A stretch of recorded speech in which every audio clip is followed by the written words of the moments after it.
نجنا لابتني جبتني فول درات اللي نجنا كلابتن هاك الموتية هاك الموتية يجيشي أكنا بافتن بسينجافل ምንም ብትሆን እናት ስትሆን እኮ ልጅ ሳይኖር ሲቀር ራሱ እኮ በጣም ያናድዳል። እንኳን ኖሮ እንኳን እንደዚህ እየኖርክ እንዲያሳድጎ እንዲያስተምሮ እንዲ ጥሩ ቦታ ደረጃ እየደረስኩ ነው ብለህ አንተ እግዚአብሔርን እያመሰገንክ አንድ አበባ ቀጥ ብሎ እንደዚህ ሲቆም ከኙ ኢማጂን። ስለዚህ እናትየው ገና ምን ታያው ገና ነው። በጣም የሚጎዱ እናት ነው። እና እዚህ ላይ ያሉት እባካችሁም ለኛ እንኳን አስቡ ይቅርና ብዬ ነው። ልዑል አንዴ መናገር የምፈልገው ነገር አለ። ፍትህ ስንጠይቅ ብሔር ዘር አስፈላጊ አይደለም። እኔ አንድ ቦታ ቁጭ ብዬ የሰማሁት ነገር አማራ ሚት እየገቡ እየሆኑ ነው። አንዴ ምስራቅ ልጨርስ፣ ይቅርታ ድምፅ እያሰሙ ነው። እኛ በመንግስት ስንገፋና ስንበደል እኮ ድምፃችን የምናስመው ለነጭ አይደለ እንዴ? እኛ ምን ችግር አለ? ገዳይ ብሔር ዘር የለውም። ሁሉንም መቃወም አለብን።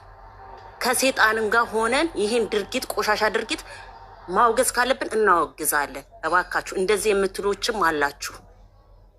አይቻለሁ። ኮመንት ስሰጥ ሚውት ነው ያደረጋችሁ። እናት የሆናችሁ የእናትን ስሜት አትረዱ። እንኳን የወለደች እኛ ያልወለድን ራሱ ለልጅ እንዴት እንደምንንገበገብ እንደምንሰፈሰፍ እናውቀዋለን። እዛ ጋር የምትናገሩት ሌላ፣ እዚህ የመጣችሁ የምትናገሩት ሌላ። እባካችሁ ተው። ብሔረሰብ ሁሉም ለዚች ልጅ ፍትህ ይጠይቃል። ከዚህ በኋላ በቀነኒ ይሄ ድርጊት ይቆማል፣ ያበቃል። የሴት ልጅ በደልና መገደል ይበቃል። እና ልዑል በጣም ነው የማመሰግነው። ተባረክ። ግን ምራስ መሳይ እዚህ የምታወሪው ሌላ ቦታ የምታወሪው ሌላ። እኛ ኦሮሞች ኖ ምትሞቷም የኛ ልጅ ናት።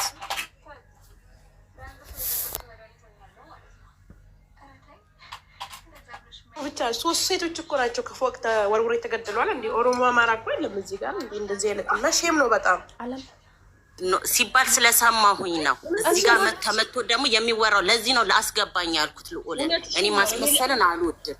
እውነትሽን ነው። እኔም ሰምቻለሁ፣ አውቃለሁ። ማንን እንደምትይም አውቃለሁ። እኔም ስለሰማሁ ያደረጉኝ ወዲያውኑ እየገባችሁ ለምን ከሴጣን ጋር አይሆንም? መንግስት በደልኝ ገፋኝ ብለን ለነጫጩባ አይደለ እንዴ ድምጽ የምንጠይቀው? አጫሉ የሞተ ጊዜ ለነጭ አልነበር ስንጮህ የነበረው? ምን ችግር አለ? ከአማራ ጋር ሆነ ከሁሉም ጋር ሆነ ድምጽ ብናሰማ። እናታቸው አታሳዝንም? እናትና አባት አያሳዝናቸውም? ሌላው ይቅር፣ ኦሮሞ እኮ ይሄ ጊዜ እኮ ያልፋል። የኢትዮጵያ ህዝብ ርዱኝ እኮ ነው ያለችው እናትየው። የኢትዮጵያ ህዝብ ነው ያለችው። ለዚህ አሁን አንዱ ከአንዱ በተሻለ በኩል ፍትህ ለመጠየቅ ሳይሆን ሰጣ ገባ ውስጥም ከማንም ጋር ምንም አያቀያይማችሁም። የፖለቲካ አይደለም የምናወራው እና ሰው በሀሳብ አለመግባባት ቢሆን ነው የሚጋጨው። ሁላችንም በሆነ በኩል የምንጠይቀው ፍትህ ነው እና ፍትህ መጠየቁ ያገናኘናል እና አትጋፉ። እሺ ምንም ያጋፋን ነገር የለም። ወላጅ እናቷ ያለችው ፍትህ ጠይቁ ነው። የኢትዮጵያ ፍትህ ጠይቁ ነው። እኛም እየጠየቅን ያለ ነው። እኔ ኮመንት ስሰጥ ሪከርድ እያደረግኩ ነው። ኮመንት ስሰጥ አንቺ ሻርሙጣ ውረጂ ፍትህ ብቻ ስላልኩኝ ሚውት የተደረጉት። አይ ሻርሙጣ ምናምን ብለሽ ነው ችግር የለም። እሱ አይደለም ከዛ ጋር አይደለም። ይሄ ዛሬ ሻርሙጣ ብሎ የሚሰድብሽ ነው ነገ የሚገለው እና እነሱንም ጭምር ለማስተማር ነው እዚህ ያለ ነው። ይሄ ዛሬ የሚሰድብሽ ነው ነገ የሚገልሽ። ፍትህ ብቻ ላይ አትኩሩ እሺ ፕሊዝ።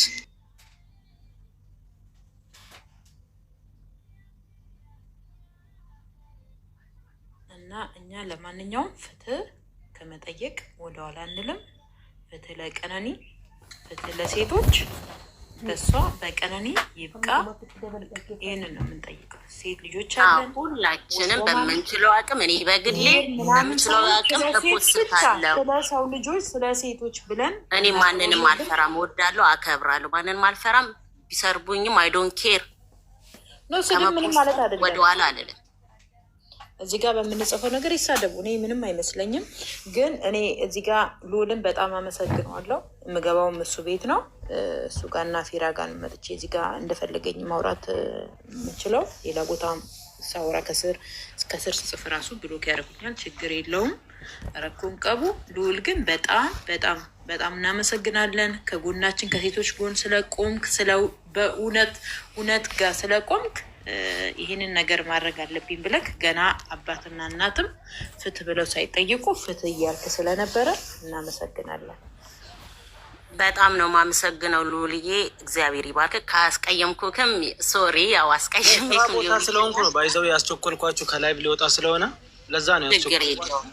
በርታ፣ ከጎንህ ነን። ማንም አፉን ቢከፍት እኛ አንሰማም። ፍትህ ከመጠየቅ ነገ ጊዜው ጊዜን ሰጥተን እንትን ስላልክ እናመሰግናለን ሁላችንም። አንተም ወደ ስራ ተመለስ። ጊዜ ሲኖርክ ደግሞ እየመጣት እነዚህ ስለምትናገር እኛንም ጊዜ ስለምትሰጠን ቤትን ስለከፈትክልን እናመሰግናለን ሉሌ።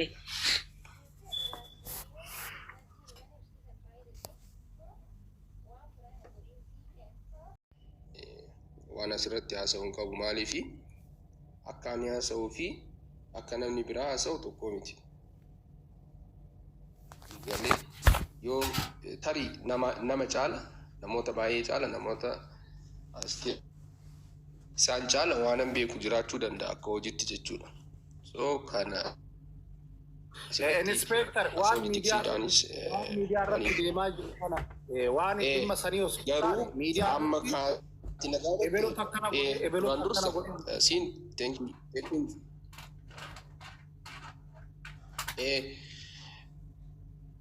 baadu dhimma kanaa wal qabatee garmalee bal'ateeti oduun namootuma keenya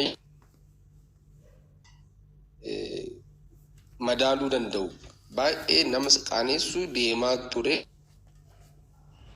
baay'een irratti hojjetameeti garaagarummaan sun dhiphatee amma namuu yoo yaada kennus waan bilchaataa fi gama lamaanuu gama maatii lamaaniinuu gama ijoollee kana jaalatan jidduttis akka garaagarummaan hin bal'anne hojiin ati hojjettu gaariidha. Warri kunis kan hojjechuu qabuun jedha. Bakka biraa immoo jira. Amma har'uma kana kaleessuma kana kan abbaa mucayyoo arrabsu jira. Kan immoo namoota kaan ishimatanas kan mucayyoo miidhamte tanas kan arrabsu jira jechuudha. Suni hanqina dandeettii hanqina beekumsarra yookaan haalli wayii mijatee fi neetworkiin jiraatee bilbilli jiraateeti kanumaan walitti wal gaaniiti haasa'uu waan danda'aniif qofa kanaa isaaniidha jechuudha.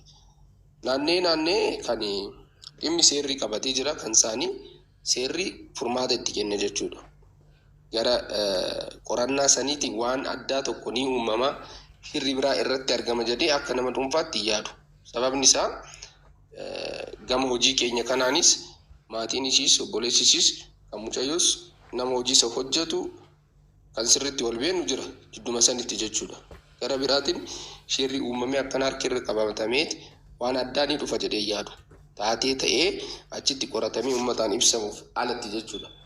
Kan biraa garuu namoonni saayidii qabatan gara lamaaniinuu odoo dhaabatanii namoonni beekamoo ta'an kan barreessanis jiru maqaa isaanii kana jedhee hin ta'u isaanis odoo waan sanirraa adabatanii ta'ee jira. Eegatee hin booda waan kana immoo garaagarummaa namoota jidduutti maatii dinqisiifattoota kan ganaan du'anamis kan gara mucayyoodhaanis jiru garaagarummaa bal'isuudhaan alatti wanni dhufu waan hin jirreef waan haasa'an waan barreessan amma dijitaalaa waan amma asitti farsoo wayii dugdee asitti haasoftu gulanatti namni yoo immoo riikardatee boru waan biraa ta'uu danda'a jechuudha. Namni kun boruu hin ba'a yookaan seerri sitti murteessuu danda'a. Garuu taateen amma asitti namoota beekamoo jedhanii sabboonaa of hin jedhaniiti waan hin taane haasa'an kun akka seenaadhaafis gaarii hin ta'u kanan jedha. Inspektar guddaa galatoomadha. Nuyi tani guyyaa sanirraa eegallee wanni hojjechaa jirru tokkoffaa miidiyaa gurguddaa irratti fuudhanii poosti gochaa jiru. Aga danda'amaa ta'e namni illee as keessa dhufeetoo haasa'u ragaa irratti hundaa'ee akka inni dubbatu waan akkasiisan gochaa turre. Maaliif kun dhimma lubbuuti. Nuyi saba keenyaaf hojjanna. Saayidii gara kanas hin gorru gara kanas hin gorru wannumti akkasii sammuu keenya keessa hin jiru. Warra kana ta'e jedhaniitoo Yoonii Maanyaa namicha jedhu namicha uummata Oromoo jibbu san waliifaa walii galaniitoo suuraa sobaa fidanii hoggaa sadii dura fidaniitoo isat akkas godhe jedhanii dirqamumaan Oromoo kana akka Oromoon kun wal mormitu akka Oromoon kun wal falmitu akka nagaan Oromoo keessatti hin dhufne warra hojjechaa jiranitu jira jechaadha. Keessattuu footoo Dr. Abiyyi godhatu waan tokko godhaniitu deemanii footoo Dr. Abiyyi godhatu jechaadha. Mishigiidha jechaadha laal Dr. Abiyyi meendee garanii waanuma biltsiginnaatu hin beekani beeyotana waanuma isaatu hin beekani garuu isaan jala dhokatu jechaadha fiiganii dhaqanii tokkan footoo Shimallis Abdiisaa godhatu. Yoo argitanii jiraattan kana waan ta'eef lubbuun intala kana intala Oromooti nuyi dhugaan ishii yaa baasu mootummaanii asii achi osoo hin qabin dhugaa ishii yaa baasu mucaanis yoo dhuguma mucaan kun akkas godhe murtii seeratu irratti murteessaa namni dura dhaabbatu hin jiru nama maraate hoo ta'e malee yoo mucaan kun gara biraatiinis akkas godhee wanta kana mirkanaa'e akka aadaa keenyattis maatiin tole jedhe maatiin intalaa tole jedhe akka aadaa keenyattis gumaadhaan ofirraa fixachuun ni danda'ama jechaadha. Garuu wanta seerri qabate nuyi keessa seenne ragaa tokko malee borcuu hin qabnu bira hin jirru namni ijaan arge hin jiru hanga amma garuu namoonni tokko of ajjeesuu fi ofan ajjeesa jettee jirti jedheetoo barreeffama poosti godhee jechaadha. Nuyi warra waan kana hojjetu warra mootummaa warra seeraa garuma fuulduraatiyyuu namni tokko erga akkas jedhee poost miidiyaa irratti namni sun qoratamuu qaba. Gaafii tokko si gaafadha. Fakkeenyaaf ammaani waan ofiin tun yeroo baay'ee na aarsiti ana jechuudha. Sababa ishiin na aarsituuf ani yoo balleesse amma waan ofiin seeraan ni gaafatamti? Seeraan hin gaafatamtu. Peereedu bakka kanuma amma namni kuni waan ta'eef akkas waan ta'eef akkas waan hin gurshineef beeloftee bulte waan hin uffisnee fi qorri dha'ee kan jedhu kun seera irratti namni 29 as keessa hin jira yoo xiqqaate namni 10 fi 20 hubannoo seeraatiin na caala ta'uu dandeessu as keessatti jechuudha. Dhimmi seeraa waan akkana as qabdee gootu miti sii galee waan irratti bu'uureeffateeti murtoo tokko murteessu waan ifatti taa'edha jechuudha. Garuu inspektar dhiifama naaf godhaatu fakkeenya fi waan ofii of ajjeesufanii jettee hoonatti barreessite wanta san poolisiin ana dhufeetoo waan sana nama miidiyaa irratti poosti godhe dhufeetoo ragaadha fi biraan jiru fakkeenyi kan fudhatamu maal Roobeen? Namuma aarsu fakkeenya fudhachaa waan jiruuf. Amma ani qoratamuun qabu waan sani poolisii akka gargaaruu fi qorannoo san akka gargaaru bilbila sanarraa fuudhee maal akka jedheetoo ishiin natti barreessite laaluun qabu poolisiin. By the way, Robeera antin dhimma qorannootiin wal qabatee poolisii Finfinnee baay'ee amma akkuma biyyaatittuu jechuudha. Waa'ee teeknooloojii kana qorachuu irratti sadarkaan isaanii irra jira sadarkaa gaarii irra jiru jechuudha. Sigalee baay'ee jechuudha. Waan teeknooloojiin guutamuu qabu gama qorannaatiinis nu birattis amma fakkeenyaaf nuti amma shaggarii miti shaggar taatee bee dhimma waan akkanaa yoo mudatu fakkeenyaaf siin jedha amma TikTok irratti oduuwwan yakkaanii gaddisee jira. Namni wayii haadha manaa isaa ajjeesee awwaalee waggaa 6 booda jechuudha. Poolisiin Finfinnee qorannoo qabatee hamma ta'e odeeffannoo nuu kennee nuti irratti hojjenneeti egaa awwaalee waggaa 6 booda qabnee arganne jechuudha. Walla keessaa baasne jechuudha haadha manaa isaa akkas godhee kana jechuudha. Qorannoo akkasii ciccimaa kanarrattuu deeggarsiisaan godhan olaanaadha jechuudha. Teeknooloojiidhaanis hamma ta'e deemanii jiru jechuudha. Waan amma bilbilaan akkana argamee maal jiru gama saniin rakkooniin uumama jedhee yaadu garuu yoo kan namoonni waan amma jarri waliin barreessine kun nama wayii miidhuudhaaf maqaa balleessuudhaaf oduun sobaa hololli waan kana qorannoo kana gufachiisuu danda'u. Namni gadhiise namni godhe hundi adeemsa keessatti seeraan gaafatamuusaa oolu ni gaafatamas jechuudha. Siigalee amma namoonni achis yeroo sani namoota keessaanis walii ergine wayii jijjira isaan sunniinis gara qaama ilaallatutti ni ga'u jechuudha. So qorannaa san irratti bu'aa kana dhugaa kana baasuudhaaf gaheen isaanii yoo kan olaanaa ta'e yookaan waan ta'e wayii indikeet kan si gochuu danda'an yoo ta'e ni hojjetamu ni godhamu jechuudha. Miti magaalaa san keessatti kan jiru dhiisiti hanga iddoo dhalootaattuu deemteetti qorannaa keetiif si fayyada taanaan deemtee sababni ittiin hin qoranneef hin jiru.